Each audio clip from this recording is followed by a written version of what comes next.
성도는 하나님의 목적을 알고 있어야 합니다. 하나님이 세우신 뜻, 그리고 하나님이 궁극적으로 원하시는 바를 알고, 그리고 믿어야 이 성도로 부름받은 자격이 있는 겁니다. 하나님의 뜻과 목적을 모르는 채 신앙생활을 한다면 어디로 가는지 모르는 겁니다. 막연한 기독교 전통이 만들어낸 믿음의 관행이나 기독교 문화만 붙들고 죽지 않고 구원받는다고 하니까 그냥 그것이 좋고 기쁜 겁니다. 거기에 머물러 있다면 이 시간 이후로 그러한 신앙의 태도가 바뀌어지기를 원합니다. 오늘 여러분과 함께 나눌 은혜의 말씀은 요한 1서 2장 7절부터 17절 말씀입니다. 요한 1서 2장 두 번째 시간입니다. 세 번에 나누어서 말씀을 드리고자 합니다. 오늘 그 가운데 시간입니다. 먼저 시간에는 요한 1서 2장 1절부터 6절까지 말씀을 드렸습니다. 하늘의 보혜사가 있고 땅, 교회의 보혜사가 있다는 말씀을 드렸습니다. 피를 흘리신 하늘에 계신 보혜사, 우리 주 예수 그리스도시죠. 그분은 우리의 죄를 늘 사해 주십니다. 우리가 죄가 있다고 자복을 하면 예수님께서 그것을 변호하시기 때문에 우리 죄가 사해집니다. 하늘 보좌에 앉으신 우리의 보혜사 예수님이 우리를 위해서 대신 기도하고 계시기 때문에 그렇습니다. 땅에는, 곧 교회에는 우리를 돕는 또 전문 변호사가 와 계십니다. 보혜사가 그 뜻입니다. 헬라 말로. 우리를 돕는, 우리가 하나 되도록 일을 하고 계신 분입니다. 쉬지 않고 일하십니다. 교회에만 역사합니다. 이것도 많이 오해를 하죠. 개인적으로, 개별적으로 기도 열심히 하고 달라 그러면 하나님이 주신다라고 그렇게 가르치는 분들도 많이 있습니다. 유명한 목사님들도 그렇게 가르칩니다. 아버지께 달라 그러면 주는데 달라지 않아서, 구하지 않아서 성령을 못 받는다. 그렇게 가르치는 것을 과거에도 저는 많이 들었고 지금도 여러 채널을 통해서 우리가 쉽게 접할 수 있습니다. 성령은 그렇게 일하시는 분이 아닙니다. 두세 사람이 모여야, 교회를 이루어야 충만하게 일하시는 분입니다. 성령이 하나 되게 하시는 분이라는 걸 기억하면 그런 것들의 잘못된 풀이에서 벗어날 수 있습니다. 오늘 두 번째 시간은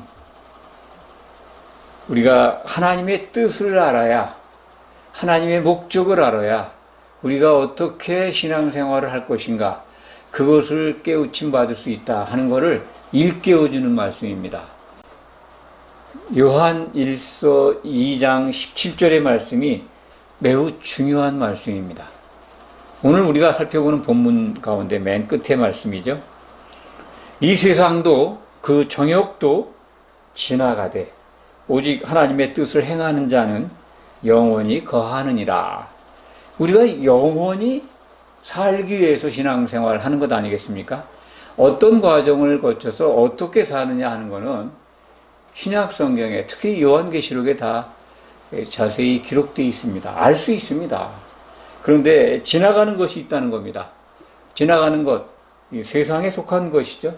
세상도, 정욕도, 세상이 주는 것들. 그 앞에 16절에 보면 또 세상이 주는 것, 너희들 눈에, 우리 이제 사도가 우리 교회 성도들에게 주시는 말씀이죠.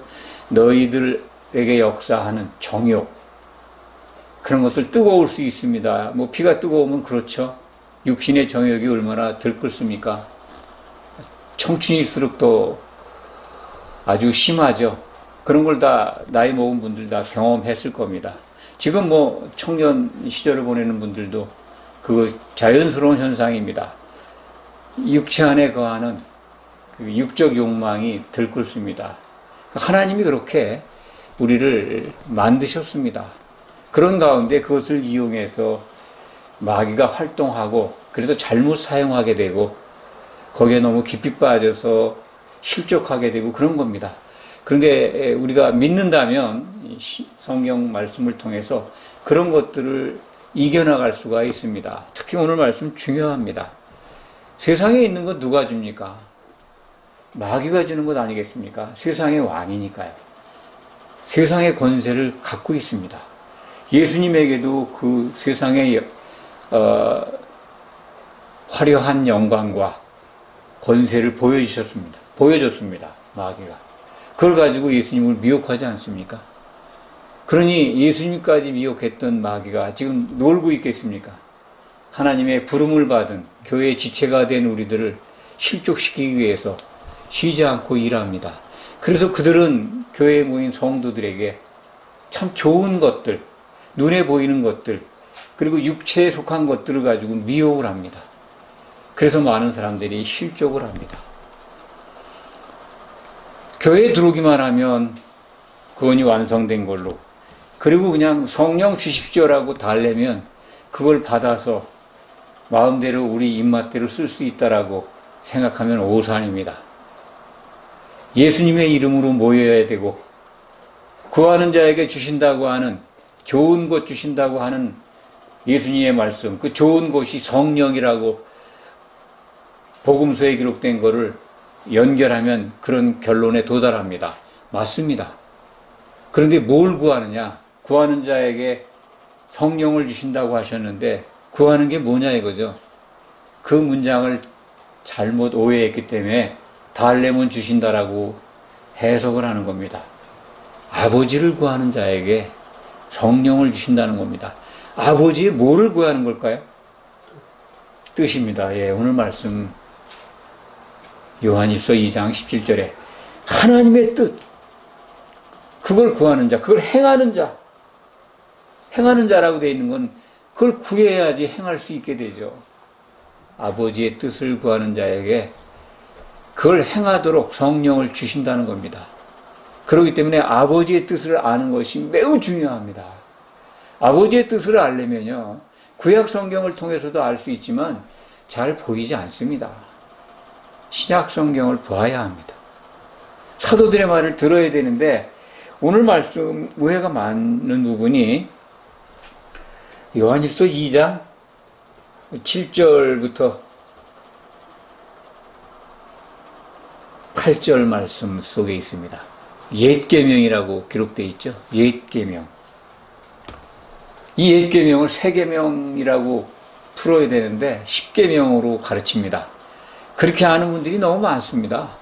이 부분 때문에 어느 목회하시는 분하고도 상당 부분 논쟁을 해서 참 제가 그냥 포기했어요. 이걸 그냥 10계명이다라고, 10계명 지키라고 주신 명령이다라는 거죠. 예수님이 구약의 율법과 선지자를 완성하셨는데 그분들 논리로 따지면 예수님이 다시 십자가 지셔야 합니다. 10계명 지켜야 된다는 거예요. 이게 10계명, 옛계명 지키라고 기록된 말씀 요한일서 2장 7절 8절을 들어서 문장성 그 문장만 딱 놓고 보면 그렇게 그 오해하기 십상입니다. 한번 읽어보시기 바랍니다. 내가 새 계명을 너에게 쓰는 것이 아니라, 새 계명 쓰는 게 아니라는 거죠. 새롭게 계명을 쓰는 것이 아니라 이 계명은 처음부터 있었던 계명이다. 처음이 언제냐? 예수님 당시부터 우리에게 주어진, 초대교회 때부터 주어진 계명이다. 그 말씀입니다. 이게 지금 시점이 1세기 말입니다. 예수님이 십자가에서 고난당하고 돌아가신 다음에 부활하신, 그게 AD 주후 30년경이지 않습니까? 그러면 그로부터 지금 60년 이상이 흐른 거예요. 그러니까 초대교회가 출범 당시부터 있었던 계명이다. 그 말씀을 교회에 주시는 말씀입니다. 그렇기 때문에 그 시점에서 이게 처음부터 있었던 계명인데 그걸 옛 계명이라고 번역을 해놔서 이게 10계명이라는 거죠. 요한일서의 전체적인 말씀의 흐름에 이 테마가 뭡니까? 새 계명을 말씀하는 겁니다. 형제 사랑이죠. 형제를 사랑하라는 겁니다. 형제를 사랑하면 오늘 말씀에 이제 9절부터 11절 사이에 있는 게 형제를 사랑하는 자는 빛 가운데 있다는 거예요. 빛 가운데 거한다는 것은 형제를 사랑한다는 겁니다. 형제를 사랑하고 있다. 그러니까 예수님의 새 계명, 예수님이 우리를 성도들, 사도들을 아가페로 하나님께 있는 사랑으로 사랑하셨습니다. 그 사랑을 가지고 너희가 서로 사랑해라. 사도 요한은 이제 그 형제 사랑으로 이렇게 말씀을 하고 있습니다. 형제 사랑을 서로 나타내면은 빛이신 예수님 안에 거하고 있다는 증거라는 겁니다. 그런데 형제를 사랑한다고 하면서 입술로는 그렇죠. 사랑 안 한다는 성도가 있습니까? 교회에서? 성도들 다 사랑하죠. 그런데 미워한다면 아직 어둠 가운데 있다는 겁니다. 어둠. 사탄이 지배하는 그러한 세계 속에 갇혀 있다는 거죠. 어둠 속에 있다고 하는 말씀은 잘 기억하시기 바랍니다. 눈이 멀었다는 거잖아요. 11절 한번 보시기 바랍니다. 그의 형제를 미워하는 자는 어둠에 있고 또 어둠에 행하며 갈 곳을 알지 못하나니 이는 그 어둠이 그의 눈을 멀게 하였습니다. 사탄의 속에 빠져들어가 가지고 보질 못하는 거예요. 빛이 없죠. 그런데 교회에 들어와 있다고 해서 빛 안에 거한다고 거짓말하는 겁니다. 형제 사랑이 나타난다면 이 시대의 교회가 이 모양은 아닐 겁니다. 어둠 속에, 칠흑 같은 어둠 속에 덮여 있는 게 적어도 오늘날 우리들이 목도하는 한국의 개신교회들 아닙니까? 그렇지 않은 교회도 있습니다만 정말 너무 많은 교회들이 칠흑 같은 어둠에 있습니다. 그것을 보셔야 합니다. 그렇지 않다고 항변하실 분들도 있습니다. 그렇게 보이는 분들은 그렇게 보시기 바랍니다. 빛 가운데 있는 교회가 우리나라는 너무 많아. 우리나라 개신교는 정말 하나님께서 칭찬하고 있고 하나님께서 기뻐하고 있는 그런 교회다. 그렇게 진단하셔서 기뻐하시면서 환호할 수도 있습니다만 형제 사랑이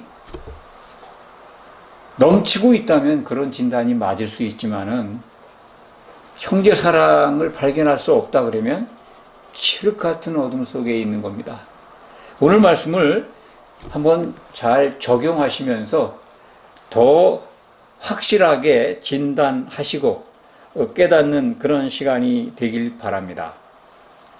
마귀의 회방이 있는 곳이 교회인데 마귀가 쉬지 않고 일하고 있는 곳이 개신교 교회입니다. 특히 가톨릭에 대해서는 말씀을 안 드리겠습니다.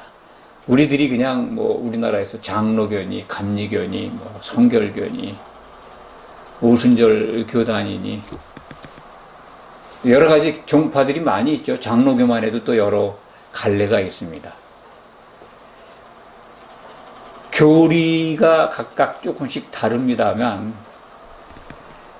우리나라 개신교가 정통이라고 하는 개신교에서 성도들에게 선포하고 가르치는 복음과 교리는 대동소이한 거나 마찬가지입니다. 특별하게 마지막 때 요한계시록을 가지고 이렇게 해석하는 부분이 좀 다를 것들이 좀 있습니다만 대동소이한데 한마디로 말씀드리면 그냥 예수 구원 불신지옥으로 거의 다 비슷하게 같습니다. 그 말씀 속에는 늘 말씀드립니다만 심판이 사라져 있다. 심판이 없는 복음, 그건 3분의 2의 복음이 그냥 없어져 버린 겁니다. 예수만 믿으면 다 구원이라고 하는 말씀이 신약 성경에는 없습니다. 비슷하게 기록되어 있는 걸 깊이 묵상하지 않고 그 어떤 다른 성경과 연결해서 잘 살펴보지 않으면 그게 맞는 걸로 오류를 범할 수 있습니다. 그렇지 않습니다. 예수님은 굉장히 많은 곳에서 다시 오심을 말씀하셨고 오실 때 심판이 있는 걸 선포하셨고 사도들도 그거를 증거하고 있습니다. 그것을 우리는 받고 있는데 애써 그것을 외면하고 있습니다. 우리는 사도들이 한 말을 주목해서 보지 않으면 그러한 기독교가 만든 전통이나 잘못된 교리에 빠져가지고 실족하게 되고 예수님 오실 때 정말 황당한 모습을 겪게 됩니다. 그것들을 방지하기 위해서 그러지 말라고 하는 당부의 말씀이 오늘 본문에도 들어있는 겁니다. 어둠에 있다는 거예요. 눈을 멀게 했다는 거예요. 지금 예수를 믿는 성도들이 복음을 듣고 있는 성도들이 내가 눈이 멀었어? 라고 반문할 분이 있습니까? 그런데 오늘 말씀은요, 형제 사랑을 하지 않으면 어둠에 있는 거고 마귀가 눈을 멀게 해서 못 본다는 거예요. 자기에게 한번 각자에게 적용해 보시기 바랍니다. 정말 아가페 사랑으로 형제를 사랑하는 게 나타나고 있습니까? 안 그렇다면 눈 멀게 하는 자가 눈을 멀게 하고 있는 겁니다. 그런 분들이 모여 있는 교회에 빛 가운데 있다라고 성경은 말씀하지 않습니다. 어둠 가운데 있다는 거예요. 꼭 기억하시기 바랍니다. 이 시대의 많은 교회가 칠흑 같은 어둠에 있다. 그걸 보셔야 합니다. 지금 이 방송을 듣거나 또 예배에 참석하신 분들 마찬가지로 내가 과연 빛 가운데 있는가? 항상 깨어서 형제를 사랑하고 있는가? 형제를 사랑하려면요, 하나님의 뜻을 행하는 겁니다. 하나님의 뜻을 행하려면은 뭐를 해야 됩니까? 아버지의 뜻을, 아버지의 목적을 먼저 알아야 합니다. 그것이 구약 성경을 가지고, 율법을 가지고, 십계명을 지킨다고 해서 알 수 있는 거냐? 모릅니다. 구약 시대에는 이게 가려져 있었어요. 신약 시대에 와서 신약 성경을 통해서 우리는, 신약 교회는 하나님의 비밀을 알게 된 거고, 그것이 정말 감춰져 있던 것이구나. 그것이 무엇인가를 우리는 사도들의 말을 통해서 알 수가 있습니다. 공개되어 있는데도요, 그거를 잘 몰라요. 이렇게 선포를 해도 그게 그거야? 하나님의 비밀이 겨우 그거야? 라는 식으로 참 간과하는 분들이 많이 있습니다. 에베소서 5장 31절, 32절 말씀이 하나님의 비밀에 대한 공개입니다. 창세기 2장 24절에 기록되어 있는 하나님의 의지입니다. 최초로 구약 성경에 하나님이 뭘 하시겠다라고 의지를 표명했는데 그게 감춰진 하나님의 비밀이었다는 겁니다. 아담과 그의 아내가 한 몸을 이루게 하는 것, 곧 예수 그리스도가 신랑이 되고 교회가, 그의 아내가 신부가 되어서 결혼하는 것, 결혼시키는 게 하나님의 목적입니다. 그걸 통해서 하나님의 아들들을 얻고자 하는 것이 하나님의 최종 목표입니다. 아들들이 얻어지면, 신부가 완성되면 하나님의 통치가 완성되는 겁니다. 그게 하나님의 뜻이 성취되는 거거든요. 그게 하나님의 뜻이라고 하는 것은 결혼입니다. 신약 성경의 결론이 결혼이고 신구약 통틀어서 하나님의 말씀의 결론이 결혼입니다. 결혼에 관한 책이 성경입니다. 결혼을 위해서 우리는 지금 부름을 받았고 결혼이라는 하나님이 세우신 그 목표를 통해서 우리는 구원을 얻고 하나님의 아들들이 되어서 상속자가 되는 겁니다. 새 예루살렘 성을 이루게 되고 영원히 존재하는 하나님의 아들로 죽지 않는다는 겁니다. 영원히 거한다. 영원히 산다는 거죠. 1차적으로는 예수님 오실 때 이기는 자가 돼서 혼인잔치에 들어갑니다. 혼인잔치에 들어가는 자들은 주님과 더불어 1차적으로 천년왕국을 통치하고 그 안에 살게 됩니다. 그리고 나서 영원히 거하는 것, forever, 세세토록 사는 것은 새 예루살렘 그 성에 들어가서 누리게 됩니다. 오늘 그 17절 말씀이 생각나는 게 좀 있습니다. 여러분들 들어보셨을 겁니다. 이 또한 지나가리라. 뭐 수필도 있고 소설도 있고 노래도 있다 그래요. 대중가요로. 이 또한 지나가리라. 그 이제 성경에 있는 말씀으로 오해하는 분들도 있습니다. 저도 뭐 한순간 그런 성경에 있었던 건가 이렇게 생각을 했었는데 성경에 있는 말씀은 아닙니다. 또 이제 유대교 경전, 유대교의 문서죠. 미드라시라고 하는데 거기에 있다라고 하는 그렇게 해석하는 분도 있습니다. 잠깐 소개를 드리면 다윗 왕이 이제 반지를 만들었는데 거기에 반지에다가 좋은 경기, 좋은 문장을 넣고 싶은데 떠오르지 않아서 고민하다가 지혜로운 아들 솔로몬한테 고민을 털어놨더니 솔로몬이 일러준 말이 바로 이 또한 지나가리라. 늘 좋은 일이 있건 나쁜 일이 있건 위로가 되고 또는 뭐 이렇게 자기 자신을 겸허하게 추스리는 그런 말도 되죠. 곤란한 상황이 있을 때는 인내를 갖게 하죠. 이 또한 지나가리라. 지금 상황이. 또 다른 반면으로는 참 좋은 게 너무 많아가지고 교만해질 수 있는데 그 문장을 봄으로써 자기를 추스리게 되죠. 또 금방 지나가는 거야 라고 생각할 수 있습니다. 참 좋은 말이라고 생각을 합니다. 성경에 있는 말은 아닙니다. 근데 오늘 말씀이 이제 이 세상도 그 정욕도 지나가되 오직 하나님의 뜻을 행하는 자는 영원히 존재한다는 거 아닙니까? 물론 여기 영원이라는 단어가 이제 한 시대 첫 번째는 그리스도의 나라의 생을 지칭하기도 합니다. 결국은 거기에 들어가는 성도들은 세세토록 살기 때문에 같은 의미로 이해하시면 됩니다. 그렇습니다. 눈에 보이는 것, 적어도 물리계에 속한 거는 다 없어집니다. 지나가는 정도가 아닙니다. 다 사라질 겁니다. 베드로후서 3장에도 기록되어 있고 특히 계시록 20장 마지막 절인가요? 그거하고 이제 21장 1절은 같이 이렇게 연결되어 있는 겁니다. 20장에 보면 요한계시록 20장 11절로 기억합니다. 백보자 심판대 앞에 그 하늘과 땅들이 없어져서 보이지를 않아요. 간데가 없어요.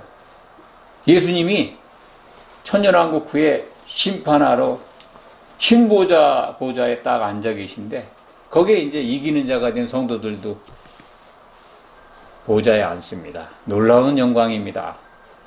안 믿었던 자들, 실족한 자들, 모든 구약 시대의 불신자들 다 심판받게 됩니다.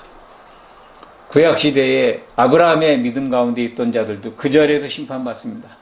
생명책에 이름이 없으면 다 불못에 던져집니다. 그 심판대 앞에서 보니까 하늘과 땅이 간 곳이 없어요. 계시록 21장 1절에는 바다도 간 곳이 없습니다. 바다가 뭡니까? 지옥입니다. 지옥도 사라져요. 다 없어질 겁니다. 영적인 공간에 있는 것도 지옥도 그냥 불못에 던져지니까 남는 거는요, 새 예루살렘이 날아오죠. 그리고 새 예루살렘 성 밖에 있는 불못입니다. 우리 눈에 계시록을 기준해서 보면 존재하는 건 그것뿐입니다. 우리가 남습니다. 성도들이. 영의 몸을 입은 성도들이 새 예루살렘 성을 이루게 되고 새로운 땅이 되고 그것만 존재합니다. 다 지나갑니다. 이 시대의 육체를 가지고 있는 정욕 참 억제할 수 없습니다. 또 눈에 보이는 좋은 것들 그 놓치기 어렵습니다. 참 좋은 거 많죠. 그 세상에 주는 것, 보이는 것, 뭐 삼라만상이라고 그러죠.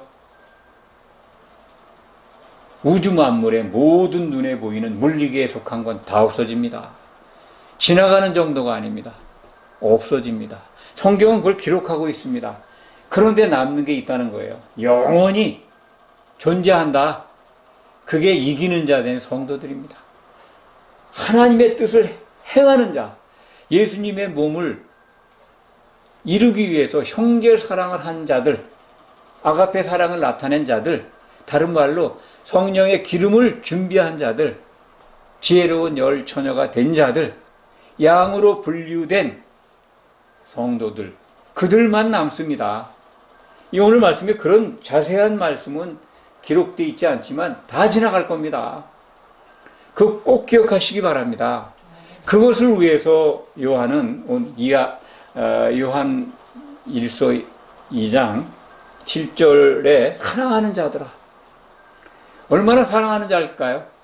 이게 요한복음 13장 34절에 기록되어 있는 예수님이 새 계명을 주시기 전에 그 자리에 남아있는 가룟 유다는 나갔죠. 11제자를 부르면서 하신 말씀입니다. 테크노니아 참 지극히 사랑하는 나의 아이들아, 자녀들아. 그리고 이제 여기 요한일서에 같은 말이 여러 번 나오죠. 사랑하는 자들아. 보면 이제 거기에 그게 요한일서 2장 1절에는 자녀들아, 나의 자녀들아 했다가 7절에는 사랑하는 자들아, 12절에는 또 자녀들아, 13절에는 아비들아, 14절에는 아이들아. 이 호칭이 좀 다르죠. 다 사랑하는 자들, 지극히 사랑하는 나의 형제들아, 나의 자녀들아, 그런 겁니다. 그 이제 제가 구별해서 설명을 드린다면 아비들아, 그 초대교회 때부터 주 30년경부터 복음을 들은 장로, 좀 나이 드신 분들을 호칭하는 거겠죠. 성숙한, 이 시대를 보면 성숙한 성도로 이해하시면 될 것 같습니다. 그 다음에 이제 청년들이 나오죠. 15절인가요? 15절에 청년들아. 왕성하게 지금 이 교회에 들어와서 신앙생활을 하고 있는, 복음을 받고 있는 성도들. 아이들은 이제 영이 갓 태어난 초신자라고 보시면 될 겁니다. 그런 개념. 그래서 18절 이하 다음 시간에 살펴볼 분은 이제 아이들에게 이 마지막 때에 주시는 말씀, 이 적그리스도가 출현하고 있다라는 말씀, 이걸 보면은 장차 이 시대의 우리들도 이제 아이들에 속한다고 볼 수 있습니다. 초대교회 때 주신 말씀, 또 교회 시대에 주시는 말씀, 이런 것들이 다 한꺼번에 시대 구분 없이 주어지고 있다, 이렇게 이해하시면 됩니다. 그러니까 그 아비들아, 청년들아, 또 아이들아, 이렇게 하는 게 다 자녀들이죠. 지극히 사랑하는 나의 자녀들아. 그러면서 그 내용이 뭡니까? 비슷한 내용이죠. 다 강조하는 겁니다. 하늘에 계신 아버지를 너희가 알았다. 또 예수 그리스도를 통해서 죄 사함을 받았다. 그리고 이제 너희는 마귀들 끝까지 믿음을 지킨다면 마귀를 이겼다. 이런 믿음에 대한 확신을 주고 있습니다. 오늘 말씀을 통해서 우리는 반드시 이기는 자가 되어야 하고 아버지의 뜻을 행하는 성도가 되어야 합니다. 그거를 우리에게 일러주고 있는 겁니다. 끝내 이기는 자가 돼서 영원히 거하는 자, 새 예루살렘에 거하는 것, 그것이 우리 신앙의 목표입니다. 그것을 잃어버리지 않으면 이기는 자 될 수 있습니다. 마귀는 우리를 실족하기 위해서 지금도 쉬지 않고 일하고 있고, 잘못된 복음, 그럴듯한 교리, 그러면서 형제 사랑은 없는, 형제 사랑이 안 나타나면 그걸로 알 수 있는 거예요. 성령의 기름이 부어지지 않고 있고, 그것을 공유하지 않고 있고, 그것 말라진 성령이 없는 교회에 속한 성도인 것을 우리가 분별할 수 있습니다. 이거 놓치지 마시기 바랍니다. 정말 나 혼자 짝사랑하고 있다면 그것도 잘못된 겁니다. 서로 사랑이 나타나야 합니다. 교회를 이루어야 합니다. 누군가를 여러분들이 정말 아가페 사랑을 가지고 사랑하셔야 합니다. 예수님의 이름으로 모여서 서로 사랑하시기 바랍니다. 기도하겠습니다.